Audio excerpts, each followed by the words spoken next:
What up, fam? It's your boy. We're going to talk about why Predator Badlands was such an amazing movie and what made it perfect. Let's do what we do, but you know where I start, with me, you, and the crew. Now pull up, Pony.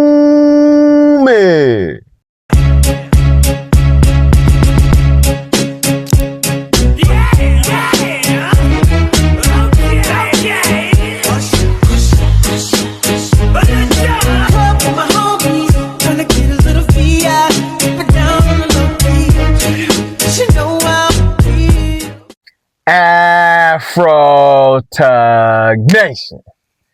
It's your boy, T3, Geek Town. Let's get down for the clown. Pay these bills. Like, subscribe, share, comment. Come talk to your boy. Appreciate all the new subscribers. We almost at 280, baby. Thank you all those that checked in and watching with your boy. And I appreciate all those that hit that button. But that's not what brought you in here today. Predator Badlands. Let's talk about it. Spoiler review. For those that has not watched the movie, I'm telling you right now, everything I talk about, I'm going to have to take you through this process. Stop it now or forever hold your peace. Alright, dogs, we back. Okay, we're going to start off with the opening scene. The opening scene is you start in the cave. You're on Yamcha Prime, the planet of the Predators. That is where we came across it in Killer of Killers. So they've already connected you back to what's been going on in the Predator universe. Two brothers fighting it out, training each other, honing each other's skills, so forth and so on. Or so you thought. You find out, though, even though it was a homing skill for each other, the older brother was supposed to kill the younger brother Deck in this process because he was considered the runt, the weakest, the link in the family that was considered no good. He wanted to redeem his brother by allowing him to go on his hunt and earn the name Youngblood, to be considered a Yamcha, to be considered part of the clan. Well, that was not in Daddy's plan. Daddy was like, either kill him now in honor or you gonna pay the consequences. The older brother was willing to pay the consequences by throwing his younger brother back into the ship, setting it on the coordinates to Gina, which is the death planet, the killer planet, the planet of all planets. This is a planet that no Yamcha has ever survived on, to go get his prey, to go get his trophy. Well, Dad kills the older brother in process in front of the younger brother as he's flying away. And he crash lands on this planet. He is completely utterly decimated, heartbroken, but I have a mission. He has something he has to prove.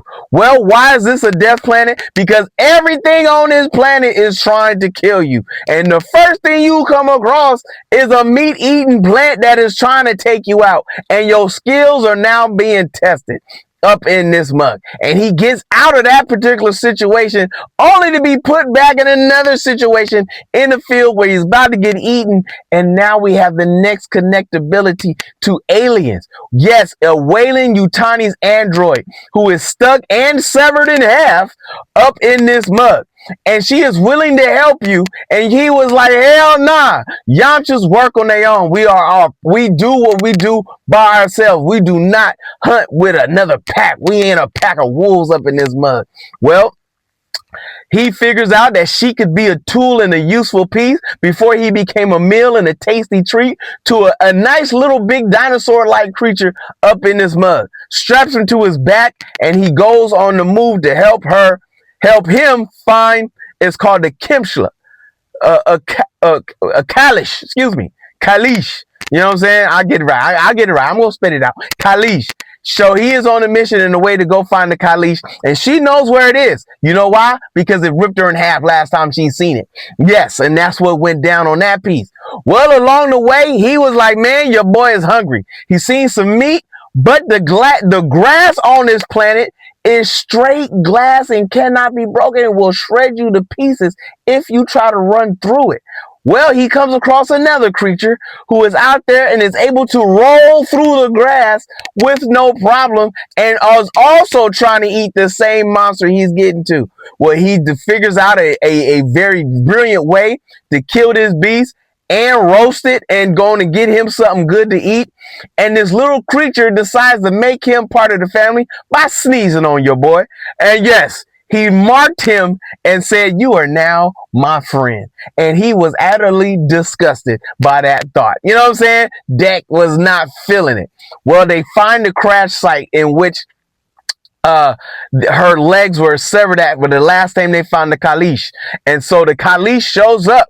Why? Because he pulls out an old Arnold Schwarzenegger technique. He does a callback, sets an explosion, and screams out loud. If you remember the first Predator, Arnold Schwarzenegger, to challenge the Predator that was hunting his men because he was the last one left, set a fire and stood in the middle of the forest.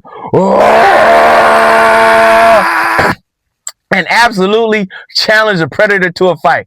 Well, this Predator did the same thing. That was a beautiful callback to the first Predator movie, which, by the way, was not the only callback in this movie. In the middle of this battle, in which he actually won, because he chopped the head of the Kalish off, finds out this thing has regenerative properties. Not only did he cut off the tail and the tail grew back, it reattached his head and was getting ready to make your man another tasty treat until he sniffed him. And he was like, "Wait, you smell like something. You smell familiar. You have a scent on you that I know." And in that process, Weyland-Yutani shows up. Yes, the android has a twin sister who is also hunting rare animals and rare species to bring back to Earth to continue experimenting on to make humankind live longer, which is what Weyland-Yutani is always after. If that does not connect you to aliens Earth, I don't know what won't. With the Predator and the Kalish both now being captured by Weyland-Yutanis, I found an interesting fact. Weyland-Yutanis had captured everything but a Predator. It wanted her to kill the Predator because it considered it a threat, which was a very interesting aspect, knowing that Weyland-Yutanis goes out through space to capture most rare species. So for them not to want a Predator makes me feel that they know that they are a threat, and that's a fight they do not want.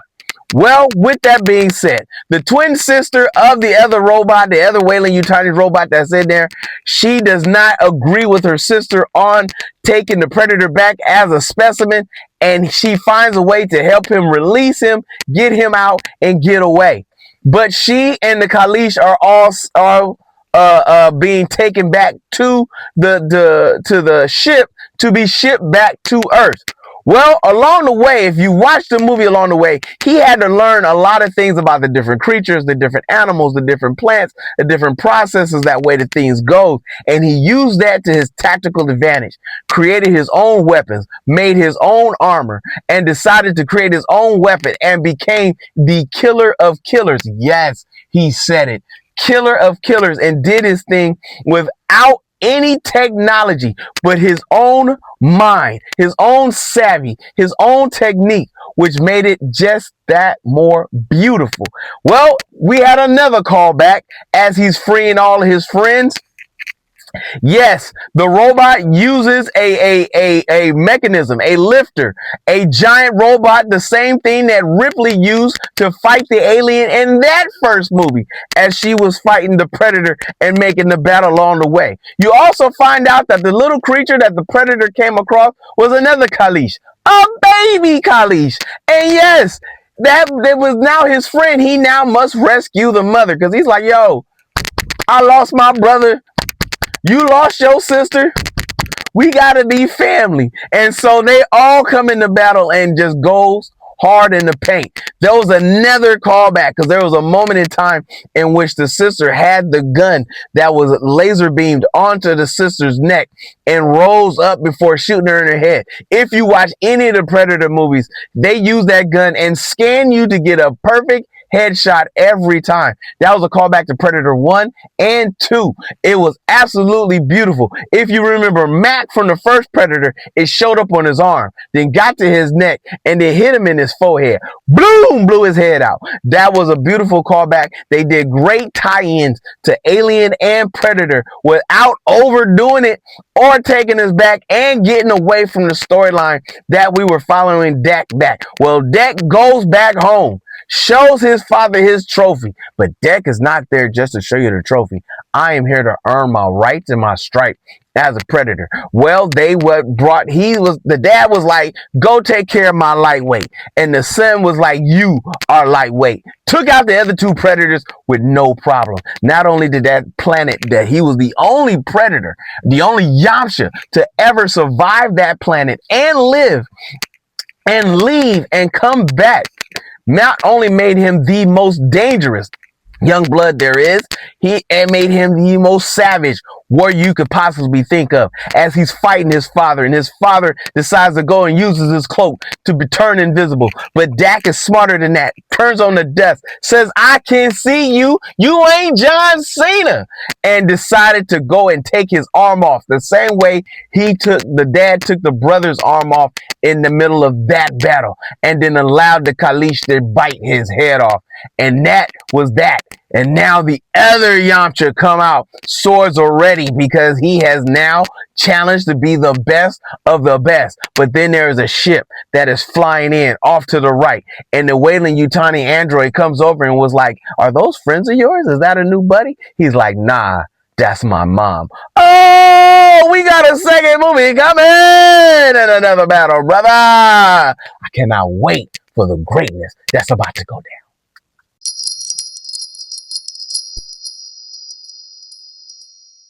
All right, fam, you know what this week is. Woo! Running Man. Yes, we will discuss the old school and the new school, because your boy will let you know this is a remake from an Arnold Schwarzenegger classic from back, I want to say late 80s, maybe early 90s. We'll get the timeline all squared away to see if this lives up to that old school hype. I'm trying to tell you, they are just remaking and retaking a whole bunch of movies. November 26th, the Stranger Things Season 5, first half going down.